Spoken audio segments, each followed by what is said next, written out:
गोंदवले बुद्रुक येथील श्री ब्रह्मचैतन्य महाराज समाधी मंदिरात भाविकांना प्रसाद बंद करण्यात येणार नसून नेहमीच्या नियोजनात बदल करण्यात आला असल्याची माहिती मंदिर समितीनं दिली आहे। श्री ब्रह्मचैतन्य महाराजांचा अन्नदानाचा वारसा गोंदवल्यात अखंडितपणे जपला जातोय। कोरोना काळातही समाधी मंदिर समितीनं गरजूंना अन्नदान करून हा सेवाभाव जपला होता।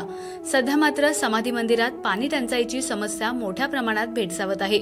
तसेच अनेक वर्षांपासून प्रलंबित असलेल्या प्रसादालयाच्या नूतनीकरणाचं काम देखील हाती घेण्यात आलं आहे। त्यामुळे अन्नदानाच्या नियोजनात बदल करण्याचा निर्णय मंदिर समितीनं घेतला आहे।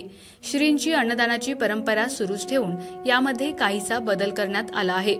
या नियोजनानुसार श्रींच्या समाधी दर्शनासाठी येणाऱ्या भाविकांना अल्प प्रमाणात प्रसादाचं वाटप करण्यात येणार आहे।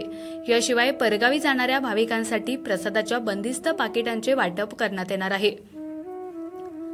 प्रसादालयाच्या नूतनीकरणाचे काम दीर्घकाळ चालणार असल्यानं 3 टप्प्यात हे काम पूर्ण करण्यात येणार आहे। पहिल्या टप्प्याचं काम येत्या गुरुपौर्णिमा उत्सवापूर्वी पूर्ण करण्याचं नियोजन आहे, तर श्रींच्या येत्या पुण्यतिथी महोत्सवापूर्वी दुसऱ्या टप्प्यातील काम पूर्ण करायचं नियोजन आहे। गुरुपौर्णिमा व पुण्यतिथी महोत्सवाच्या कालावधीत समाधी दर्शनासाठी येणाऱ्या भाविकांसाठी दररोज पूर्ण प्रसाद देण्याची व्यवस्था समाधी मंदिर समिती करणार आहे। तिसऱ्या टप्प्याचं काम पुण्यतिथी महोत्सवानंतर लवकरच पूर्ण करण्यात येणार आहे। भाविकांनी या नूतनीकरणाच्या कालावधीत सहकार्य करावं असं आवाहन मंदिर समितीनं केलं आहे।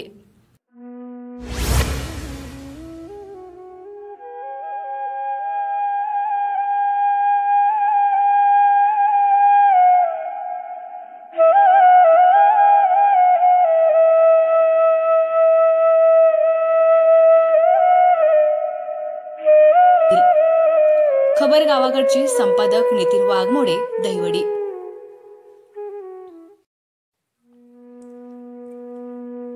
आमच्या खबर गावाकडची या चॅनेलला सबस्क्राइब करा, लाईक करा आणि आमचे व्हिडिओ शेअर करा। धन्यवाद।